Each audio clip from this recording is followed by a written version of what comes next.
record from here? Yeah, I think I've got all three. I just came up on the menu, and I'm recording locally also. So Okay. All right. So I'm gonna start recording as well too. okay. So you guys can edit. And here we go. Mike Tarnow with guest Tim Miller on the Mike Wagner Show. 3, 2, 1.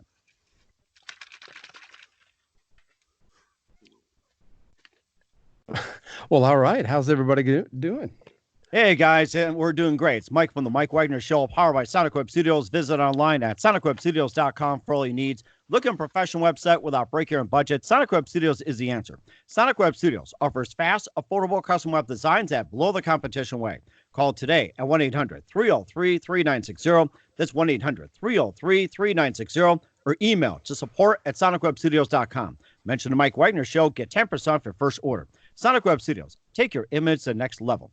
Also, the Mike Wagner Show can be heard on the MikeWagnerShow.com. You can check our Facebook page at Facebook.com/The Mike Wagner Show. You can download and listen on Facebook, SoundCloud, Spreaker, Spotify, and iHeartRadio.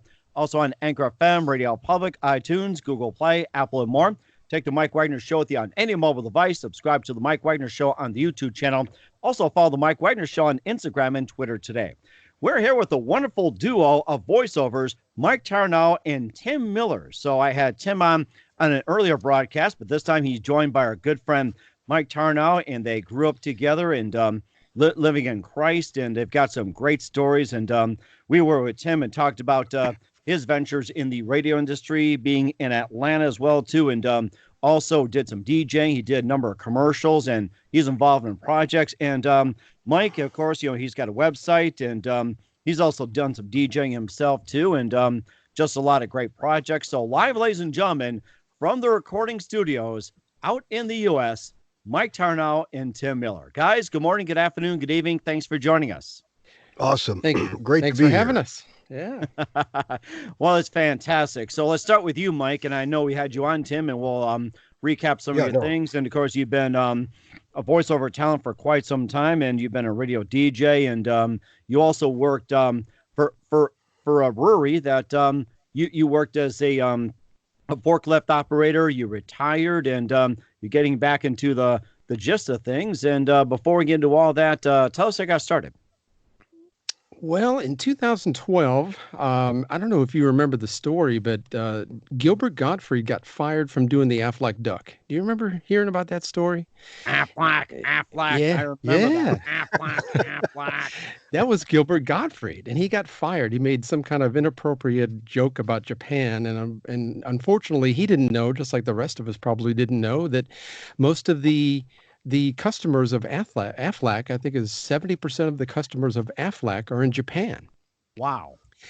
And of course, they called for his, demise, and they fired him, and they put out an open casting call to be the new Aflac duck. You didn't have to be a voiceover artist or anything, but it really kind of piqued my interest. I was going to put in an audition, but I didn't even know what a true audition looked like or sounded like. So, but it got me reading and got me watching YouTube videos, and it's I was fascinated, and I got my first job the end of 2012, December of 2012. I was the off-camera voice of a chef for a training video in Munich, Germany, for a company that redid kitchens. So yeah, that was my first dive into the voiceover industry.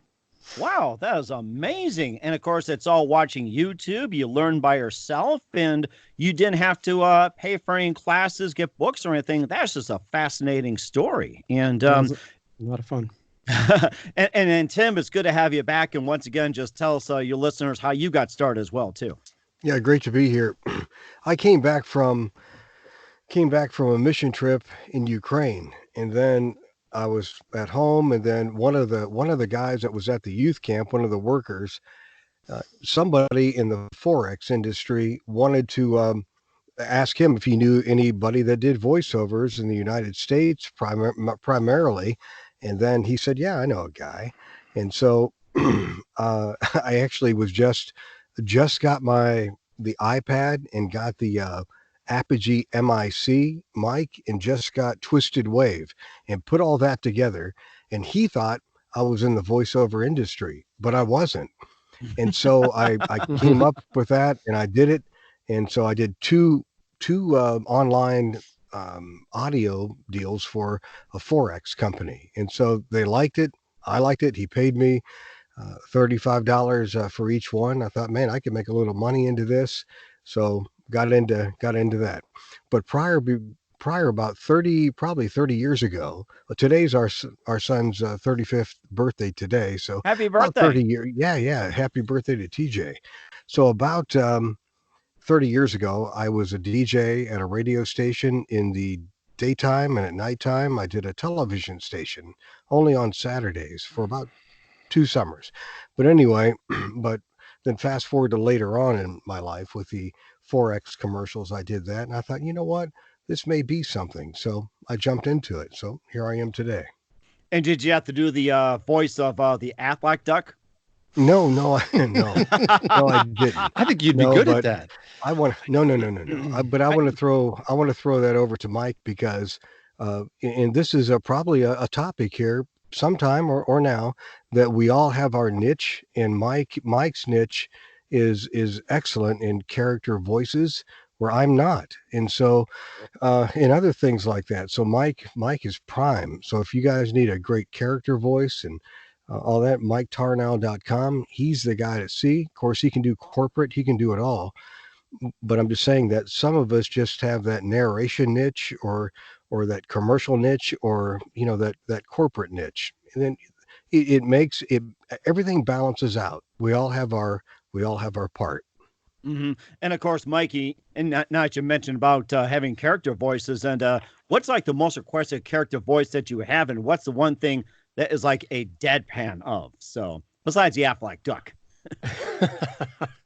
Well, it seems like lately it's been a lot of video games. I've done a couple of video games where I was like a soldier, like the whole the warrior type voice, get them over here, that kind of thing, and shoot them in the head, and but that seems to be kind of the one that I get most often. But I like doing sometimes my agent. I have an agent in Atlanta, and they'll send out stuff with from Cartoon Network, and it'd be a lot of it is animals, animated animals, and I always try to give them some kind of voice like this, and it's normally for kids. I kind of turn down a lot of the Adult Swim stuff that I get because I don't know, it's just a lot of stuff on there I just don't care for. But I like doing that higher pitched. I've got kind of a medium voice. Tim's got the third testicle kind of,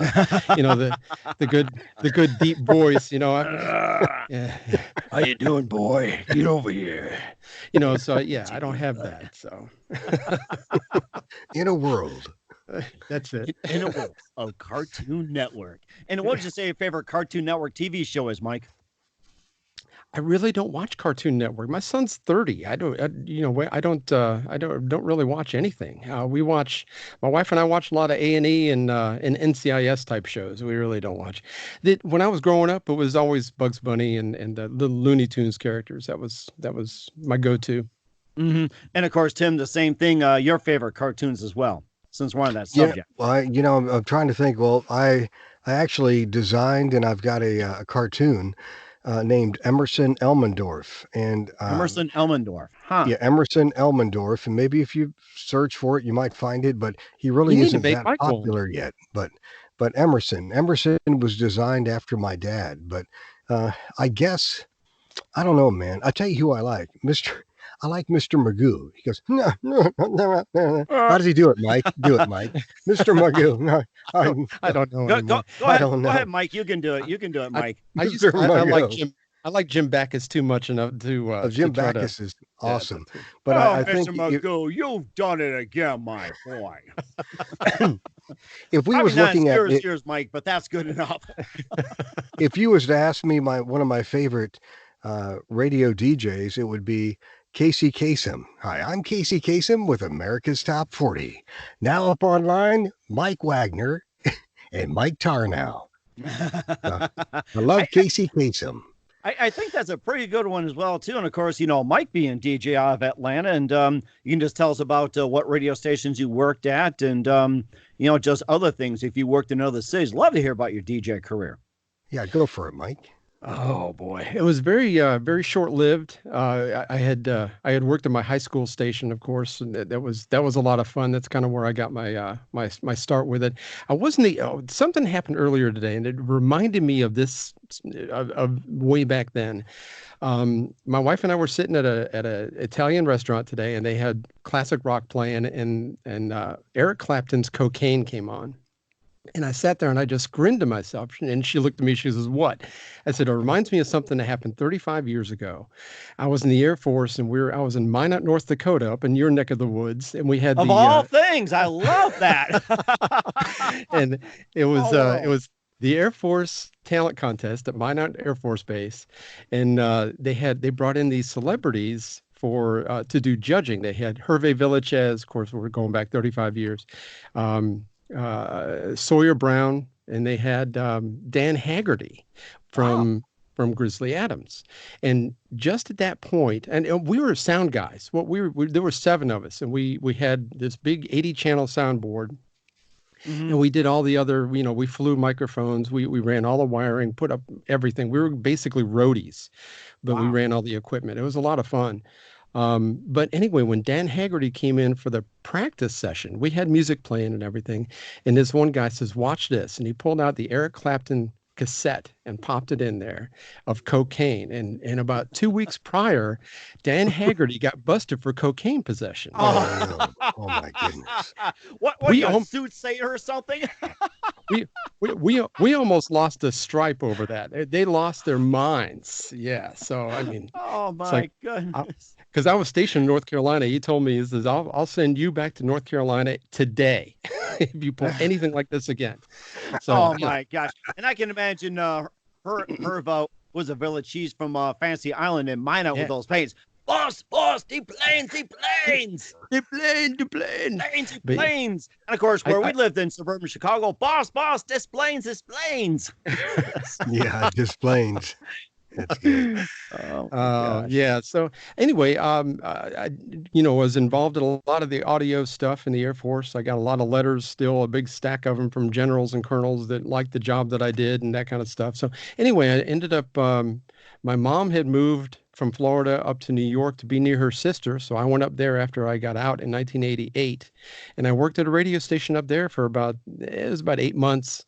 I was a morning show producer and a weekend DJ, and man, I loved it so much, but I had gotten married at that point, and I was getting paid $4 an hour, and I just couldn't, and no benefits, nothing like that. And, maybe you ought to do something else. So I did. But now that I'm retired, and, I started this about 5 years before I retired, and man, I feel like I can make another go at it. So we'll see. It sounds like you guys are great as well, too. We'll talk more about it. Listen to the Mike Wagner Show at the MikeWagnerShow.com, powered by Sonic Web Studios. Visit online at SonicWebStudios.com for all your needs. Looking for a professional website without breaking your budget? Sonic Web Studios is the answer. Sonic Web Studios offers fast, affordable custom web designs at below the competition way. Call today at 1-800-303-3960. That's 1-800-303-3960, or email to support@sonicwebstudios.com. Mention the Mike Wagner Show, get 10% for first order. Sonic Web Studios, take your image to the next level. Also, the Mike Wagner Show can be heard on the MikeWagnerShow.com. You can check our Facebook page at Facebook.com/The Mike Wagner Show. You can download and listen on Facebook, SoundCloud, Spreaker, Spotify, and iHeartRadio. Also on Anchor FM, Radio Public, iTunes, Google Play, Apple, and more. Take the Mike Wagner Show with you on any mobile device. Subscribe to the Mike Wagner Show on the YouTube channel. Also follow the Mike Wagner Show on Instagram and Twitter today. We're here with Mike Tarnow and Tim Miller, both voiceover guys, right in their studios. And, of course, we got our studio right here up in the Northlands as well, too. And, of course, before we talk further about, some of your ventures, and if you guys want to ask me some questions, that's fine, too. So it's just like, if you want to ask me something, just jump right in. That's what we're here to do. So who are some of your favorite artists and singers and actors growing up as well, too, or especially comedians? Yeah, well, great. Go ahead, I'll jump in there. Elvis Presley, of course, was my family. If they had a game show and they would say and ask, hey, who's Tim's most favorite male singer or whatever, that would be Elvis. And then man, he was just top, man, even when I was a kid. And then I remember when he died. So that was back in 77. I was 16 years old working at a youth camp, and I was working in the kitchen, and they told me that Presley died. And I said, don't kid me like that. You know, I Oh was a pretty my. settled kid, but man, I teared up. I thought, no, you get out of here. Then I heard the radio, and then knew it was true. But yeah, Elvis would be I think my first, the male singer. Then female would be Karen Carpenter. No other voice like Karen Carpenter. No other voice like that. Oh, Mhm. she had a Wonderful. quality about her. She sure did. Oh my Mm. goodness, Yeah. Karen Carpenter. Yeah. And plus, she was also one of the best female drummers in the business as well, too. If you ever Oh saw yes. videos and everything else, she was a fantastic drummer. Just blew Hmm. away a lot of the drummers out there back then. Could blow away any drummer right now today. I never heard that. Oh, that's great. That's great. Yeah. I think the whole Elvis dying thing for us older guys anyway, we all almost it's like 9/11. You remember where you were when you heard it. I was on my way back from the Dollar Theater to go see Star Wars. Oh And we had wow. come back, yeah, and everybody was sitting out I lived in an apartment building and everybody was sitting outside. And that's what they were talking about, that Elvis died today. It's like, no. But yeah, yeah, I think that's just, one of those points in history that you always remember. Mhm. And of course, I'm going to throw in as well too about the time Elvis died. I was in the school cafeteria, being me 13 years old, and of course, little younger than you were, Tim. And there was word going around, oh, Elvis died, and one of my next door neighbors was a massive Elvis fan, just obsessed. When he heard the news that he broke down crying, his mom broke Mm. down crying, friends, family, they put up Elvis flowers, tributes, just all over the house and everything else. And then next thing you know, it there was some people were doing a project on surveys. Do you like Elvis? Yes. Elvis? No. Yay. It's like, trying to get a bias. It's like, come on. Everybody loved Elvis Presley. It's Yeah, like, yeah. and I still remember that Elvis in Hawaii, which the whole satellite thing was the biggest thing since sliced bread practically. I mean, it was just a huge success. Yeah, yeah. Yes. My mom and I watched that live in Canton, Ohio.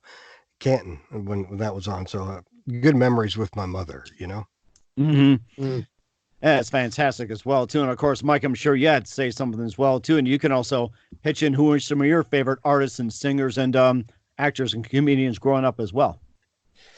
Well, one of my favorite singers of all time was Brad Delp, the lead singer for Boston. And everything I've ever read about him, every YouTube video I've ever seen, he was the nice guy of rock and roll. It's like he would stay until the last person was there waiting for an autograph, and would always wait. As a matter of fact, he would get on the other bandmates' nerves because he hung around. He was Yeah. a fantastic guy. Unfortunately, he committed suicide about, Oh my. gosh, it seems like about 10 years ago now. Oh my But goodness.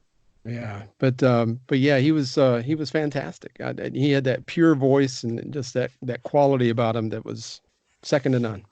Mm, that is amazing as well too. And what are some of your upcoming projects you guys have coming up for 2020? And we talked earlier about your missions trips. And Mike, some of your upcoming plans for 2020. And have you been involved in a mission trip yourself?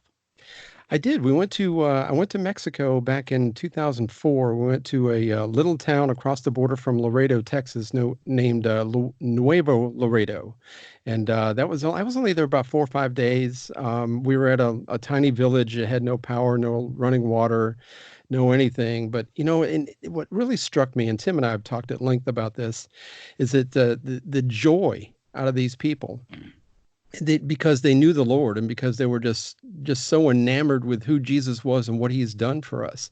It was so much more joy than you find in the average church that I've ever been to.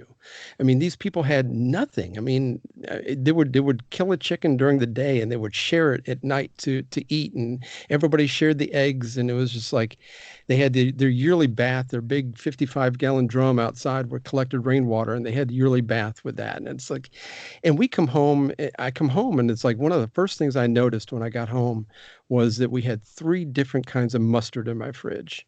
And I'm Wow. like, and it's like, what's wrong with us? And it's just our culture, I guess, but I think that we have kind of lost sight of just the basics and just who we are. And I don't know, it just struck me, and it kept me grounded for a very, very long time, and I believe it still does to a certain extent. But it's just tough when you see extreme poverty, and Tim has seen a whole lot more than I have. But it's just, it humbles you. It makes you kind of like sit back and go, you have to have a different perspective to be a functioning adult in society to see that. Mm-hmm. And of course, you talked about length as well, too, Tim, and maybe you can share once again about the extreme poverty. And I think it was in, was it Nairobi, Kenya, or Nicaragua, or which one was that? Yeah, Nairobi, absolutely, in Kenya, of course, on the continent of Africa. And it was it was heart-wrenching. It was certainly an eye-opener. And I will go back again. I'll definitely go back again. And this time, I think I left half my clothes, and it was not a noble thing to do. It was actually, I needed I needed room, and I wanted to carry less back with me. But I did notice the guys that were there, that were transformed, they didn't have anything. So I thought, Wow. I've got, how many clothes do I have in my closet? And some of those, the shirts are some of my favorite shirts. We're guys, but we have favorite clothes that we wear. But I left them behind, left a pair of boots behind. I thought, these people are basically walking on the soles are on their shoes are about to go through. So, how many pairs do I have? How many pairs do I have underneath my bed that I get a flashlight and I'm looking for, there's a pair of shoes that I didn't know I had. Like Mike with 3 different mustards in there. Mike, you grew up more wealthy than I did. You had 3 mustards? Man, what's wrong with you, man? That was in 2004. I was doing okay. What's wrong with you? 3 mustards. That's 3 crazy. mustards. But pardon me, do you have any Grey Poupon?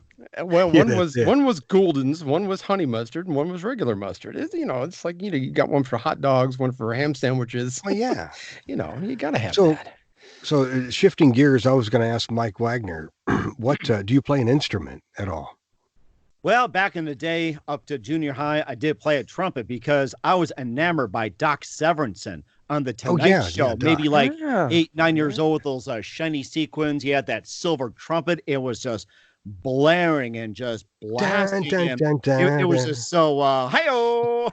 and so it's like I was just enamored, the way he performed. Like, I want to be like Doc Severinsen, but it took a lot out of me. And I kind of lost interest after a while. But then there was also Chuck Mangione, Herb Alpert, and those are my favorites as well. The Tijuana Brass, yeah. Yes. Oh my gosh, my mom loved listening to Herb Alpert, and every time you hear, was it what was it, the end of like Casino Royale? That was the most popular. I remember the Casino Royale, dun, dun, dun, dun, dun, dun, like that. And then Herb Alpert made a nice comeback, and I started liking him more, and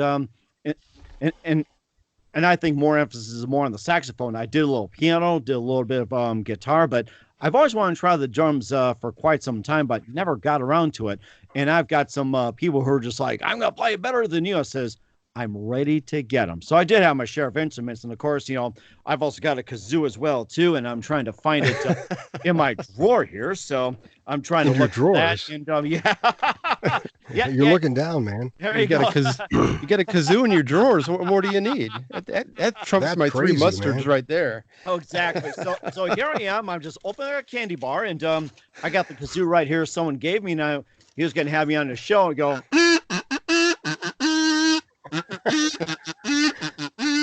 Yes, you heard on the Mike Wagner Show, and with Mike Tarnow and Tim Miller live on the tremendous. That's funny. Oh. That's a good standard for your show, man. It could be an entrance, an opening, Hey, why not? It's like, why pay people all this money? You can just create your own sounds. Back in the old days of radio, it's like it did their own sounds. Like you knock on the door. Who knows what evil lurks? Or say like, drop glass or like that, or your own Foley sound, whatever it is. Yes. Yeah. Yeah. So anything like that, just old time radio. It's just like, I was so enamored with it as well, too. So it's like, to be a radio purist is like, you have to appreciate old time radio.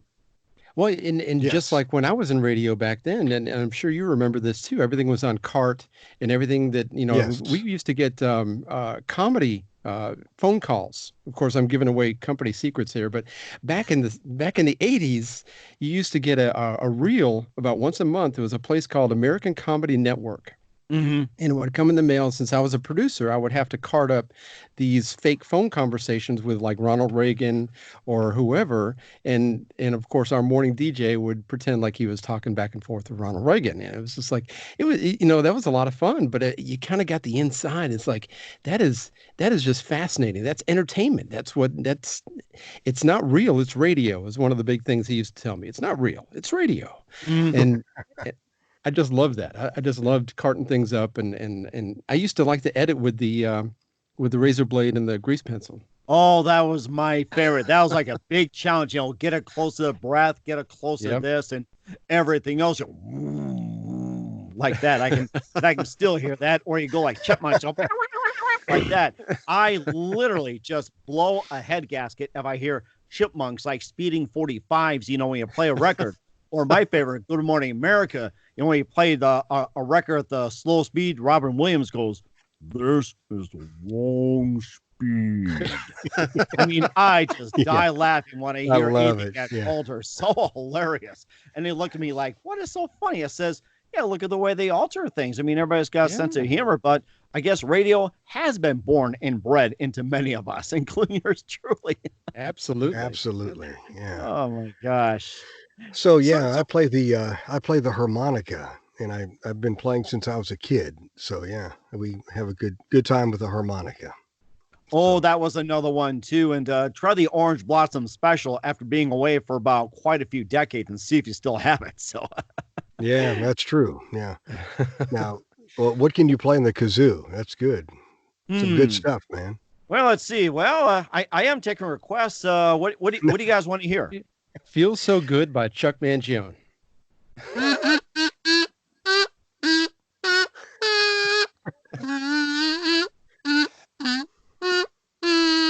Where is my? You guys talk. I'll be right back. That's awesome. I'll be right back. Can you get along without me? He's going to get the harmonica.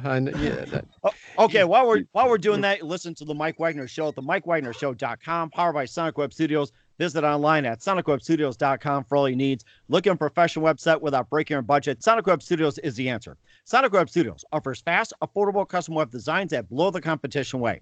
Call today at 1-800-303-3960. That's 1-800-303-3960. Or email to support@sonicwebstudios.com. Mention the Mike Wagner Show. Get 10% off your first order. Sonic Web Studios. Take your image to the next level. Also, the Mike Wagner Show can be heard on the MikeWagnerShow.com. You can check our Facebook page at Facebook.com/The Mike Wagner Show. You can download and listen on Facebook, SoundCloud, Spreaker, Spotify, and iHeartRadio. Also on Anchor FM, Radio Public, iTunes, Google Play, Apple, and more. Take the Mike Wagner Show with you on any mobile device. Subscribe to the Mike Wagner Show on the YouTube channel. Also follow the Mike Wagner Show on Instagram and Twitter today. We're here with Mike Tarnow and Tim Miller, both voiceover actors and doing very good at what they do. And I guess Tim's going to play his harmonica. And Mike, I guess if you have something to play, or you could just play drums for us or something, we can have a little orchestra. I'll do drums. My son's a drummer, so maybe I've caught some of that. Oh, there you go.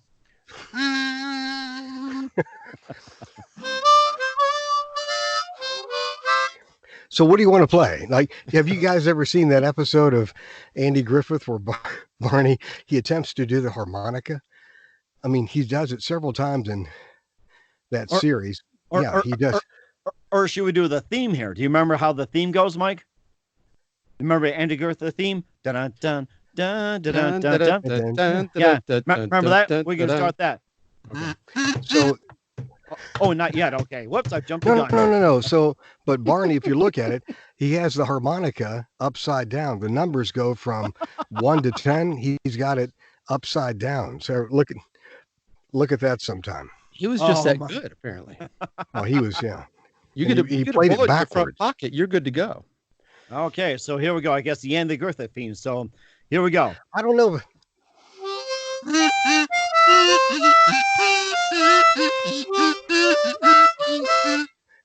I don't know what key it is, but I'm not sure I want to be part of this.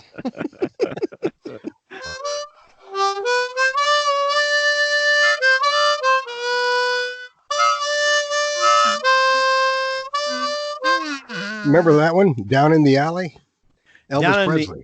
Down in the Alley, Elvis Presley. Okay, so Down in the. So let's see. I've got speaking of the old time radio and all that, I do have a radio uh, station and it's online. And if I could advertise that now, that'd be great. Go ahead. Thank you. It's swr.radiostream123.com. I play Doris Day, Bob Hope, Bing Crosby, Ozzie and Harriet, all those old shows, Henry Aldridge and Twilight Zone and Paul Harvey, News at the Top of the Hour, just all that good stuff. And then Mike is one of the key announcer guys on my radio broadcast. So he does a lot of the imaging on that. Nice. That's another kudos to Mike. What he does is does super on radio imaging. I mean, just if you want a radio imaging guy, MikeTarnow.com. That is amazing too. And Mike, what are some of your favorite old time radio shows you've listened to? Well, I've listened to a lot of what he's got on there, and I like Father Knows Best. I like Blondie. Just some of those that I was much more familiar with back then. Some of the stuff I'd not heard. Henry Aldrich, I don't think I had heard him before I started listening to Tim's radio station. But a lot of that stuff it just brings you back to the old memories and when you were a kid and everything was simpler. Yeah, to me that's what it's all about. Mm-hmm. And what was your favorite one personally? For me? Yeah. Or are you talking to Tim? Well, I still think that Father Knows Best is one of those staples to me. Yeah. Mm-hmm. That's my favorite. I still have to say The Shadow is one of my favorites as well too. And also War of the Worlds is still an amazing classic. It's like, I remember listening to CBS Radio Mystery Theater, back in the day in Chicago. And I remember it like listening to Summertime. It's like, is this actually real? And I read the story that they made it so real that people in New Jersey and all over the world actually believed it. And it was just a power of radio. It's just so amazing. I have to say that. So what year did that happen? I remember my parents telling me about that. I mean, what year was that? Do you remember? I think it's around 1939. I think it's like somewhere in the 30s, if I remember that. And and Tim, you're an old time radio buff. What year did War of the Worlds come out on radio? Yeah, I would say would, like you guys, be in the 30s, and we'll definitely would have that here in just a second. But yeah, one of my favorites, or probably my all-time favorite old radio broadcast, is Dragnet. So oh yes, I remember that. Oh, as a matter of fact, Tim and I have a Christmas Dragnet that we are overdubbing. Well, it's not overdubbing because there's no video, but we're redoing with our own voices, and it's I think it's turned out fantastic so far. But it's a Christmas one, and it'll be out next year, and we'll put that online for everybody, and I think you'll enjoy it. So. I do too. I like the Dragnet too. Yeah, I used to like the Dragnet TV show. So. Oh, I remember that so well too. Yeah. Who was it? Jack Webb or Jack something Jack or something? Webb, absolutely. Jack Webb. That's it. Okay. Yep. And of course, you also learn a lot about the crimes as well too, and not over dramatize. It's like the crime happened on this day, and what you learn from it, the sentencing, and everything else. It was amazing. It was. Okay, here's the history of the War of the Worlds. The War of the Worlds has been both popular, having been in and out of print, and influential, spawning half a dozen feature films, radio dramas, a record album, various comic book adaptations, a number of television series, and sequels or parallel stories by other authors. Now, here's the meat of it. It was most memorably dramatized in a 1938 radio program that allegedly caused public panic among listeners who did not know the Martian invasion was fiction. So H.G. Wells. That was interesting. Yes, good old So I'm going to have Wells. that on my radio program. That's for sure. And I'd hate to give a plug. I would hate to give a plug. Yeah, you hate it. Station. You don't hate it at all. I would hate to do that. Yeah. Quit Almost lying. looks like I'm in the witness protection program.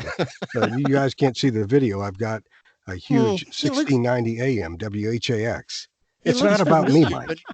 He looks familiar, but it seems like it's a radio station instead of a face. I can't figure it out. Oh, there it is. It's not about me. Good to see you. 1690 Oh my WHAX. goodness. Well, hey, 1690. we're gonna flip the tables on you, Mike. Here, you've interviewed a lot of very interesting people. What's some of the most famous people you've interviewed, and maybe somebody that might have turned out even really good that you didn't expect, or really bad that you expected better? Well, I'm going to say this. The two best people right now are you, Mike, and you, Tim. Those are my Yes. number 1 and 2 right now. Thank you. I am so honored. I'd like to thank the Academy. I'd like to thank the Mike Wagner Show for making this possible. I like to thank my mom, thank my dad, my dog, and everything else down the board. And oh yeah, I thank God for this whole thing too. Thank you, Mom, for reminding me.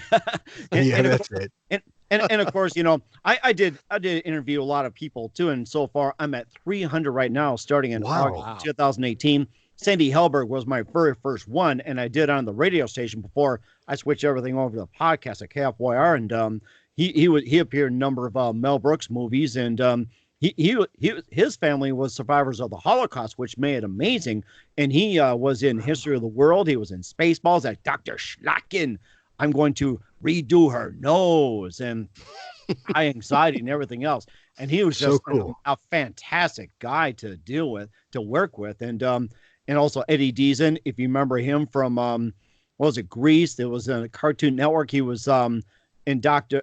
Evil Scientist and Dexter's Laboratory. And of course, all-time favorite family film is The Polar Express. And he was at, no kidding, this is what happened on this day. And that was Eddie Deezen. He was just fantastic. Really? Okay. Yeah, it was great. And I had Richard Karn from Home Improvement. He's an avid golfer, and I'd love to have him on my golfing foursome one day, although I don't golf much. I used to, but wouldn't mind having him on along with a few others. And of course, I had I'm trying to think, Lisa Wilcox from the Nightmare on Elm Street, and I also had Lisa London, who was an actress in a few movies, diehard Angels baseball fan. Her dad was like one of the first announcers for the California Angels back then. And it was Jack London. And I also had, just quite a number. I mean, I'm just trying to think off the top of my head. And I think the best one I had was Willie Muller from Major League. If you guys remember watching it back in '89, he was the Duke, and he always threw at his son's head. And he had very interesting stories. He also pitched for Milwaukee Brewers, knew Bob Uecker really well. And the funny part was that he did not like Corbin Benson at all, because Corbin Benson would scream to somebody dust my chair. And I just had a good time. If you go to my website, themikewagnershow.com, you can check out Facebook, SoundCloud, Spreaker, Spotify, iHeartRadio. Just pick any person you want to check out, and you got it right there. It's just amazing. I love what I'm doing. So let me ask you a question here, Mike Wagner. So you've interviewed a lot of people, and was some of the interviews, did they end up being a disappointment, let's say, or even a disaster? Not at all, because I make things very interesting. And if I suspect something that's going to be disappointing, I find some way to liven it up, be creative, and whatever else. And I have not really had a lot of disappointing interviews. Well, maybe just a few that the person was really shy, or maybe just nervous. Maybe we had a person that just outright had a bad day. And I had one, of course, not going to mention names, that, I said, "Oh, you're a 13th generation. You've done this for a long time." It says, "No, it was just told." And I said, "Oh my gosh." It's just like, some of the things that just, that surprises. But of course, some people have bad days, some people have good days. And of course, some of us are off, some of us are human, whatever else. But I have to say this, is that if you guys listen to my shows, it's like I always make things very interesting or find a way. And I think I did one time too, that I threw in a couple of bizarre questions, not just open the floodgates for making a really good interview. So you got to find something that'll throw a curveball, just to make things interesting. Well, who's been the most comical? Oh my gosh. I'm at to go to my microfiche they called in the old days. Dennis Worth was hilarious. He's out of Boston. He's a Boston comic. And I had Artie Hoffman, he's a psychic, and he was just made me laugh. And we went laughing like 5 straight minutes. Alan Gitlin, he's a comedian in New Jersey, and he was in a film with Jennifer Aniston, and he was in a couple of commercials, and he was in a YouTube video.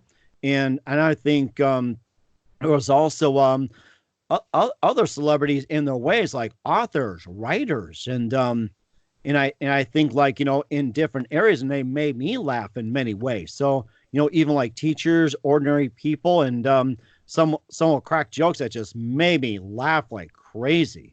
And I was interviewed. Well, actually, I had one person on, and we talked about, like, end of the world, know this, know that, and everything. So it's just like, it's not just the comedians that make me laugh. It's just ordinary, everyday people that make me laugh. Well, sometimes those comedians are only funny because, they have good writers. I mean, not everybody's just naturally funny. But I'm with you. I think some of the funniest people are the people I know in real life that are just, that's who they are. Mm-hmm. And of course, you look at Bob Hope as well, too. They say he's like one of the best comedians, but he grills his